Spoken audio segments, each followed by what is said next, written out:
All right, this is Algebra 2 on Apex 11.3.3. So we're going to start by talking about the unit circle, and I just copied and pasted from Apex. I believe this was like slide 9 of 11.3.1, the actual lesson. So I copied right here a little bit of what is on slide 9. So it gives you the unit circle, which is right here. So this is the unit circle, and it basically has, it kind of superimposes a circle on the coordinate plane, and then it has these special points. So if you go through Apex 11.3, it kind of explains where all this comes from and what it is. But basically you start here at 0 and you go around counterclockwise in a full circle, which would be 360 degrees, okay?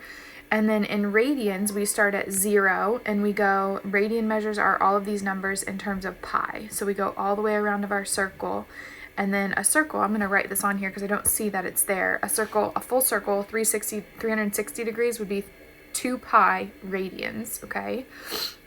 And then you also have ordered pairs. So we start right here at this point, which is 1, 0, and we go all the way around. All of these ordered pairs are also part of our unit circle. So I kind of think of the unit circle in terms of those three groupings: degrees, radian measures, which is the pi, and then the ordered pairs, okay? So I'm going to add, this would be 360 degrees if I come back full circle, and it's also 2 pi radians. So if you start at 0 in terms of pi, you go all the way around to 2 pi, okay? Most of the questions we can answer if we know how to interpret and use this unit circle. So you don't have to memorize it at this point. You just have to know like how to use it, okay?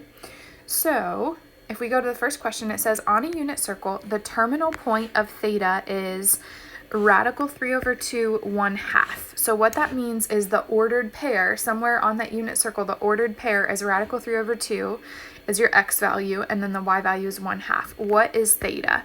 That theta, it's asking for the angle.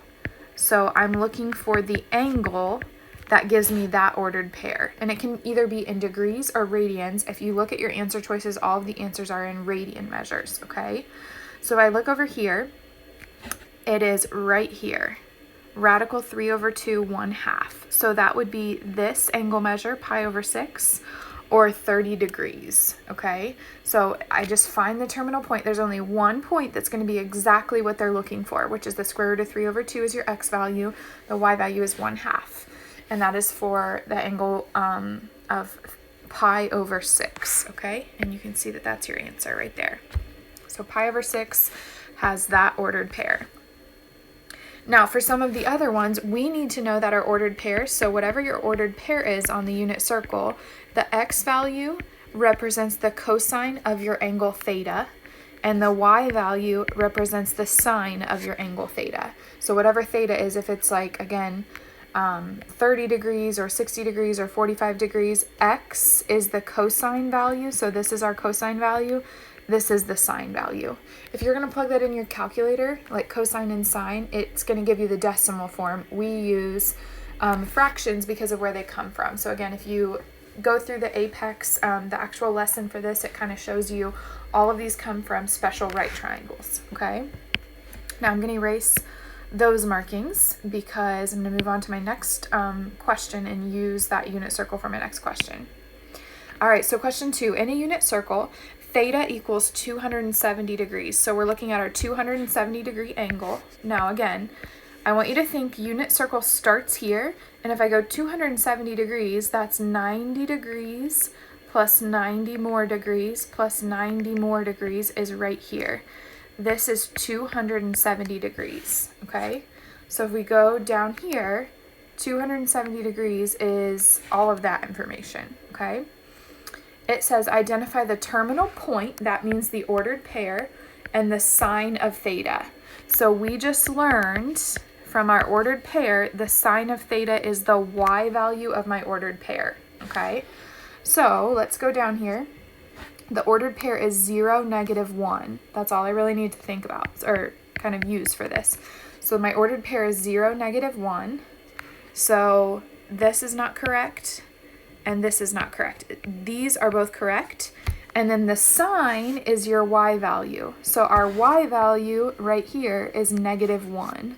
So that's correct. It would be C because it has the correct point, ordered pair, and also the correct sign value, which is the y value of your ordered pair. Okay?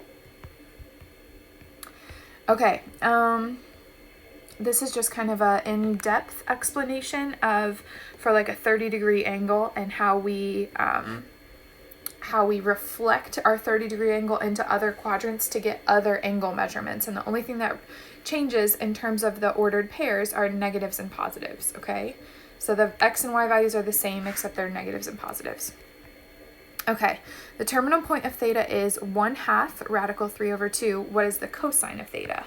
So the first thing we want to do is find this point, 1/2 radical 3/2 on our unit circle. So I'm going to scroll back up here. I'm going to erase this that I was looking at. And I want to look for 1/2 radical 3/2, which is right here. Okay. And actually we don't really have to do that. So this is the correct point. So we can look at that 1/2 radical 3/2. But based on the information that they're asking us for, really, if they tell us the ordered pair, we know that xy represents, again, the cosine and the sine. So if they give us the ordered pair, the cosine is just the x value of that point. So all I really need to do is kind of pay attention to what they're asking me, just pick out the x value, and that's it, okay? Okay, in a unit circle, theta is equal to 2 pi radians. What is the terminal point? So I'm not going to go back up there for this one. I want you to think about kind of what I said. If we start at 0 and we go around a full circle counterclockwise, that is 2 pi. So what is the point right here? Okay, that's going to be from 0, 0, which is where we always start. We just go 1 to the right and we don't go up at all. So it's the point 1, 0. Okay. So here's the point 1, 0, and then I'm just going to scroll back up to my unit circle. This would just be, if I were you, I would check myself. So you can tell right here at 2 pi, which we added on there, the point is 1, 0, okay? And that's it for that question.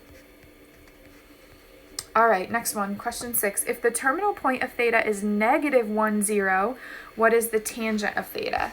Okay, so we worked with sine and cosine. So I'm probably writing this for like the third time, but that's okay. We said x is the cosine of theta, y is the sine of theta.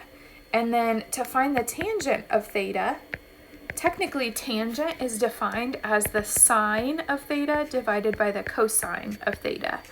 So if we know, again, sine of theta is y and cosine of theta is x, that's what it represents in terms of the ordered pairs, then this is really just our y value divided by our x value, okay? So for this point, to find the tangent of theta, we're going to do our y value divided by our x value, or in this case, y is 0 divided by our x value is -1. And then 0 divided by any number is just 0. So that's where we come up with the answer for this one. All right, last but not least, question 9. Which equation shows that the Pythagorean identity is true for theta equals 3 pi over 2? Select the equation that is in the form sine squared 3 pi over 2 plus cosine squared 3 pi over 2 equals 1. So this kind of digs into pre-calc a little bit, but basically there is a trigonometric identity that says sine squared theta plus cosine squared theta is equal to 1.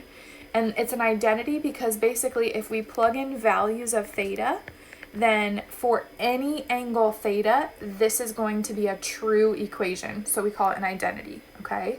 So they're saying if we plug in 3 pi over 2 and we find sine squared and cosine squared of that value of the 3 pi over 2 angle, it should equal 1. So we're going to verify that that's true, okay? So again, 3 pi over 2, I want to go back to my unit circle. 3 pi over 2 is down here at the bottom on my unit circle. So there's 3 pi over 2. There's all the information I would need from 3 pi over 2. The point that I want to use is 0, -1, okay? So scrolling back down here, the point for 3 pi over 2 is 0, -1. And again, 0 is the cosine, -1 is the sine. So if I plug that in, technically, this is like, if I plug in sine squared of 3 pi over 2, it's this value squared, because that's the sine value. So I'm going to say negative 1 squared plus cosine squared of 3 pi over 2. So you do the cosine of 3 pi over 2, which again is right here, 0 to the second power. And we would verify that that's equal to 1, okay? So negative 1 squared is 1, plus 0 squared is 0 equals 1. If we do this side, 1 plus 0 is 1. So 1 equals 1, and that kind of shows true. Now, we don't have to technically do all of that. We just needed to plug in our numbers for sine and cosine, and we get B as our answer, okay?